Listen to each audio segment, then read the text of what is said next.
Hello mga kagandang buhay, at sumilong po muna tayo sa lilim ng isang puno dahil past 9 pa lang po at masyado pong mainit ang panahon at marami pa pong nakaparada ng mga hayop gawa ng hindi naman po padalos-dalos ang ibang mga komprador sa pagbili. Despite po mga kagandang buhay dito sa aking mga vlogs na pinapakita ko po ang hirap namin, mga sakripisyo namin sa pamimili, hanggang sa pagbiyahe namin sa pagpapakatay, marami pa rin po ang nagpapaabot ng katanungan sa atin kung ano daw ba ang kailangan nila para makapag-umpisa din po ng ganitong klaseng negosyo. So, kahit nakita nilang mahirap tamaan ang negosyong ito, marami pa rin ang gustong sumubok. Kaya sagutin ko po yan mga kagandang buhay ngayon kung ano ba ang mga kailangan para maging biyahero ng mga hayop.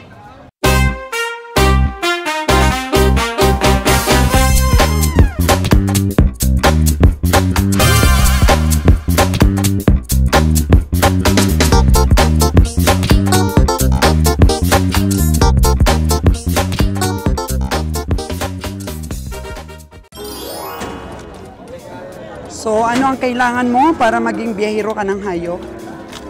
Ano ba ang number 1 sa listahan natin mga kagandang buhay? Siyempre, hindi ka naman po makapag-umpisa ng negosyo kung wala kang puhunan. So, magkano ba ang dapat na maging puhunan mo sa hayop para maging biyahero ka? Kagaya po sa amin, meron kaming 2 truck. Ang isang truck po ng baka na may karga po minsan na 50 heads to 52 ay dapat meron ka pong puhunan na 2.5 million to 3 million para po sa 50 hanggang 52 na ulo ng baka. So, depende po yan sa laki. So, kung medyo maliit-liit po, pwede na po ang 2.5, pero kung may halo pong malalaki, abutin po talaga ng 3 million po mga kagandang buhay. Yun po ang kailangan mong puhunan para po makakarga ka ng isang truck na baka.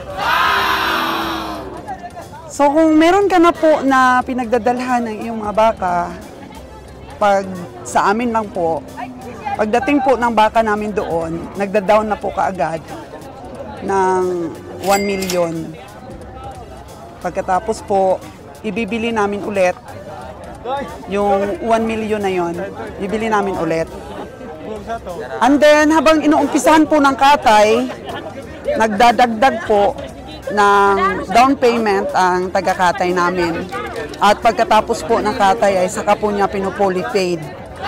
So, hindi naman po nangyari sa amin na inutang yung aming karne pagkatapos pong katayin. So, habang kinakatay po yung aming baka, meron po kaming down payment, yun po ang binibili namin. Pero, kailangan po punuin yung isang truck para tuloy-tuloy po ang biyahe kasi kailangan mabilis din po ang biyahe para ma-cover up po yung mga expenses, mga swelduhan po natin. So, kailangan po meron kang pondo talaga na puhunan kahit nagda-down payment pa po ang inyong taga-katay, 4 million. Yun po dapat para sa 2 truck na salitan po mga kagandang buhay. So, nakakabiyahe po kami ng 3 times a month. Yun lang po yung pinaka-maximum po namin. Hindi namin kaya yung 4 times a month. Siguro kung pipilitin, kaya. Pero mahirap po kasing bumili ng baka. Kaya ngayon, naisipan ni Kabeng Roger na samahan ng konting kalabaw. Halimbawa po, 15 na kalabaw, 35 na baka. Para hindi naman po kami ma-pressure na bumili ng mga mahal na presyo. Para mapuno lang po ang aming truck at mapilit po namin makabiyahe kami. So, number 2 po sa listahan. Kung meron ka na pong puhunan sa pambili ng baka, kailangan naman po meron kang makakargahan. So, kailangan natin ang stake truck. Ayan. Kailangan po natin ng stake truck. So, nung una, mga kagandang buhay, ang kinakargahan na namin ay 6-wheeler truck. Pero lugi po kami sa pamasahe. Gawa ng nakakarga lang sa 6-wheeler truck is 35 heads na baka. At kunting-kunti lang po ang diferensya niya sa pamasahe sa barko kung meron kang 10-wheelers or 12-wheelers truck. Na kumakarga naman 50 hanggang 55 heads kung pipilitin talaga. So, nadagdagan? O, 57, nabili ni Nalon. Ayan. Kaya ang ginawa po namin mga kaginabuhay, bumili po kami ng 12-wheelers truck. Meron po kaibigan si Kabeng Roger at nagpabili po kami sa Subic. Ayan, malaki yung 57 kini, Nalon. Ayos Lona. Magkano presyo niyan kanina? 68. So, nabili natin ng 57. Sa tiyaga po, mga kaganaboy, nakukuha din po natin. So, sa Subic po, mga kaganaboy, wala naman pong steak truck agad, kagaya niya, no? Ito po yung dati namin 6-wheeler. So, kung bumili po kayo sa Subic, sabihin nyo po na palitan ng steak truck. Kasi babawas nila yung wing bar na yon, babawas nila yon. Tapos, pagawa mo na rin po sa kanila na para maging steak truck. Para ano na lang rin, package deal po, mga kaganabuhay. At ang kagandahan pa doon, pwede naman pong i-loan sa bank para po hulug-hulugan. Oo. Pagkatapos, meron pong biyaya na nakuha natin yung isa pang 10-wheelers. Kaya hinulug-hulugan din po natin yun. Kaya nagkaroon po tayo ng dalawang sasakyan. Perfect po para salitan. Pauwi ang isa, papunta naman ang isa. So okay na po sa amin yung dalawang truck. So yun po, meron na tayong puhunan at meron na rin po tayong kargahan. Ano pa ang pangatlo na dapat nating isama sa listahan po ng mga kailangan natin para maging behiro tayo ng hayop? Kabiyahe, tiningnan ang binili ni Kabiyang Nalon. Oo. Ayun na. 3. Apat na ba? Uy, 4 na. Para mabuo ang ating rainbow, dapat magkaroon tayo ng 4 pa. Oo. So, 3 ang nabili ni Nalon, Bray, tsaka isa kay Dad. So, magkano na mga presyo na nabili ni Nalon? 42,500. 49,000. Okay, 57,000. 57,000, 42,500, and 49,000. Yan po, taga bayad natin si Engineer Jun Bray. Okay, 4 na. So, balik tayo ulit sa pinag-uusapan natin mga kagandang buhay. Ano yung pangatlo?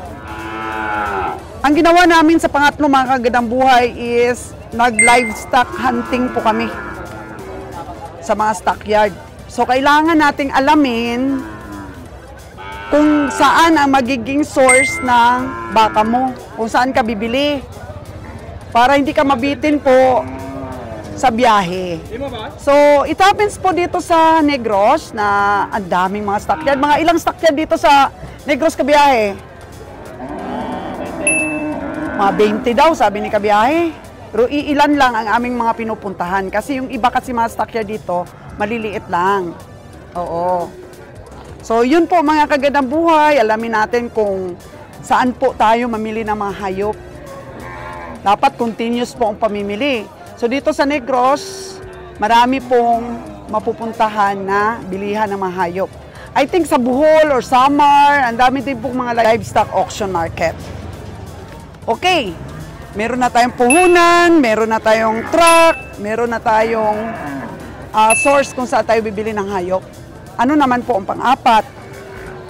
Uy, naku, ang dami na nabili ni Dudong, oh. Puro itim naman yung nabili niya dito, oh. Matataba din. Sobrang init po talaga mga kagandang buhay. Ayan po, at nabayaran na ni Nalon at saka ni John Bray ang ating pong nabiling 4 na hayop. Tuloy pa rin pong nag-ikot-ikot doon si Kabeng Roger, oh. So, ano po ba yung pang-apat? Mga kagandang buhay. Dito na tayo sa pang-apat. Kung meron na tayong source at mamimili na tayo ng hayop, saan naman natin ibebenta? Ang ginawa namin noon, mga kagandang buhay, is naganap din kami ng taga-katay. So, trials and error din po dahil ang dami rin naming sinubukan. So, meron pong binarat ang karni namin. Meron din pong ginawang class A, class B, class C yung karni namin. Oh, no! Meron din pong pinintasan yung karni ng baka namin. Mukha daw karni ng karabaw. O ano-ano na lang po ng mga kapintasan ang ginawa po sa mga karni namin para mabarat kami ng aming mga taga-katay. So, merong binitin din po kami sa bayad noon. Takot-takot din po kami magpakatay dahil baka di kami mabayaran, ganun ba? Maraming mga agam-agam. So, yun nga, mga kagandang buhay, maghanap ka ng stable na taga-katay. Kasi yung aming isang truck, kapag dinala namin sa Cavite, isang bagsakan lang po yun, mga kagandang buhay. Isa lang po ang taga-katay namin, si Sir Junril. Tapos, nagbabayad po kami sa kural doon. Sa pagkural lang po at saka sa tubig po, mga kagandang buhay, nagbabayad po kami ng 400 bawat ulo. Imagine that, mga kagandang buhay. Kasi saan naman namin ilalagay yung aming mga hayop para mapakain namin kung wala po kaming paglagyan. So, sa kural pa lang po at sa mga tubig doon at sa ginagamit ng mga tao natin ay babayad po kami ng 400 pesos. Tapos po, pinapakatay namin kay Sir Junril. And then po, pagkatapos katayin, ililista lamang po kung ilang kilo, and then babayaran na po kami.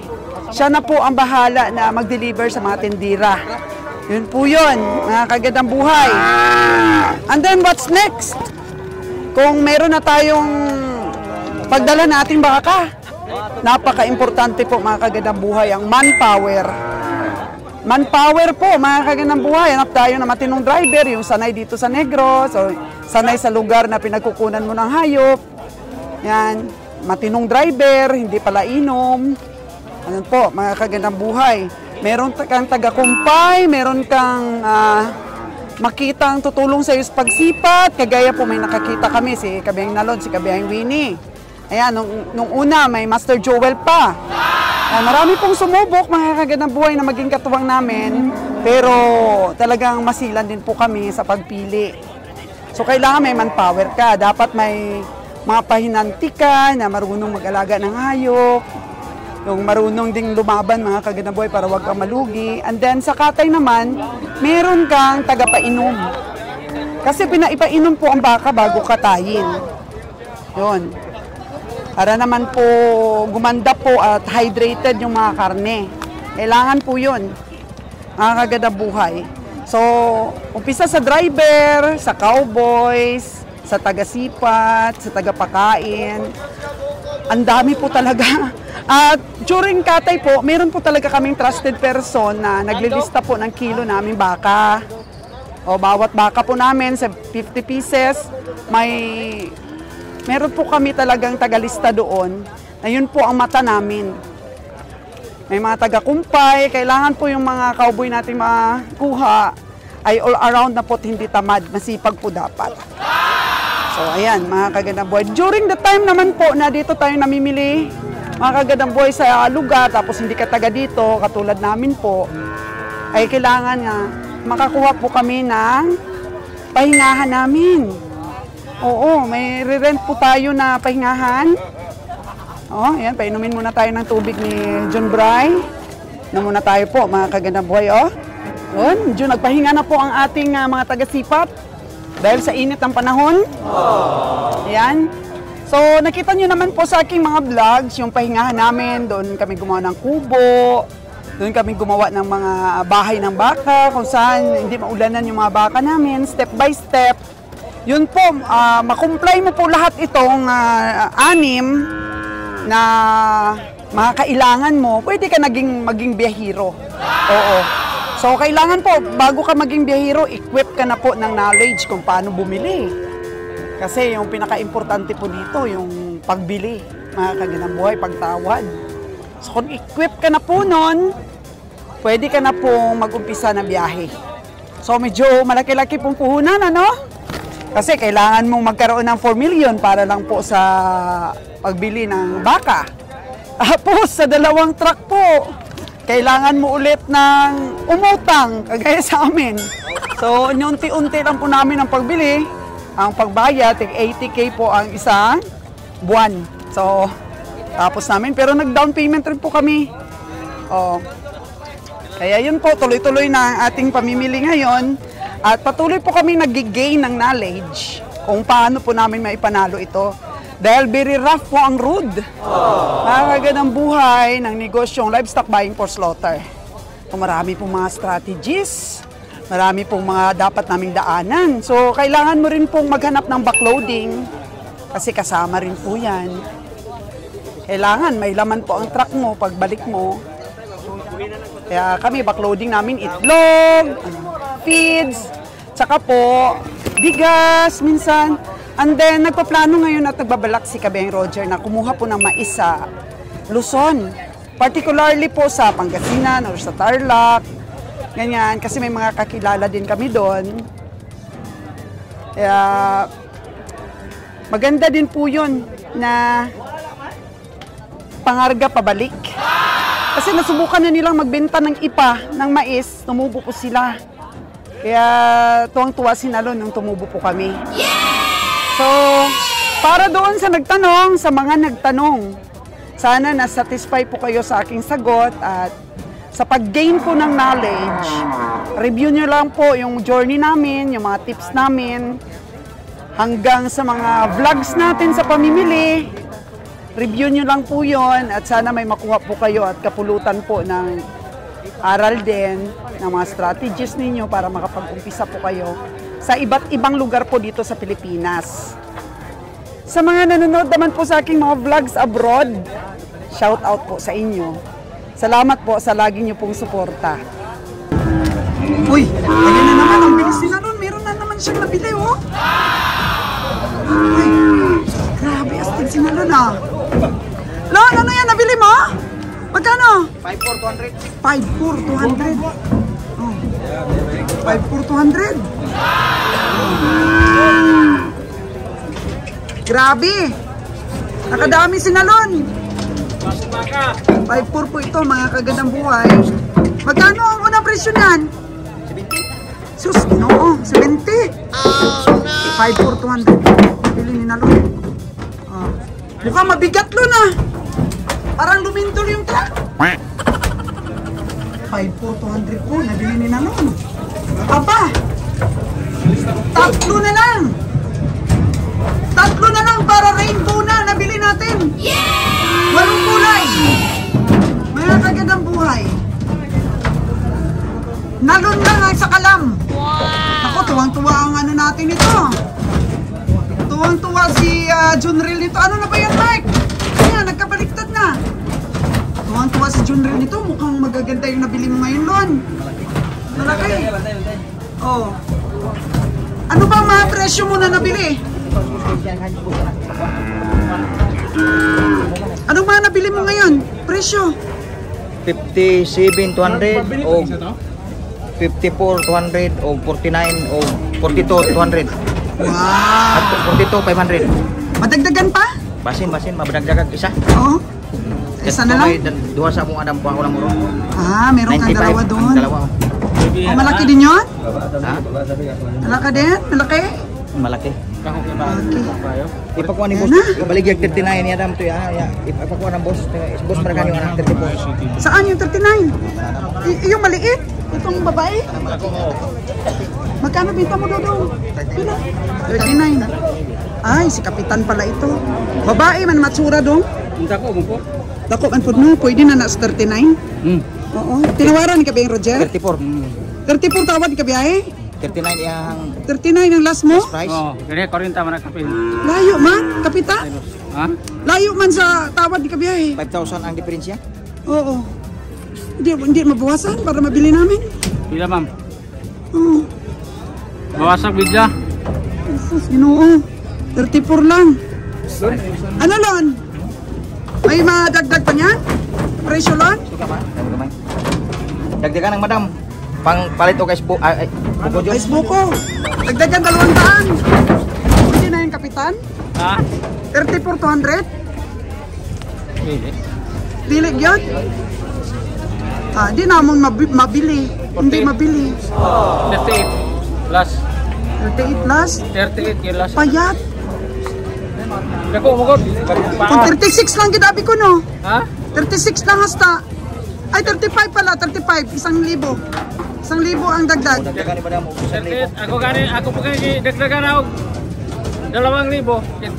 40 yung tana. 38 git? 38. Ako si Kapitan po, mga kaganang Dako buhay. kay baka. Malaki daw yung dry. Asa Natin na. magkano? No. Malaki nga pero payat naman.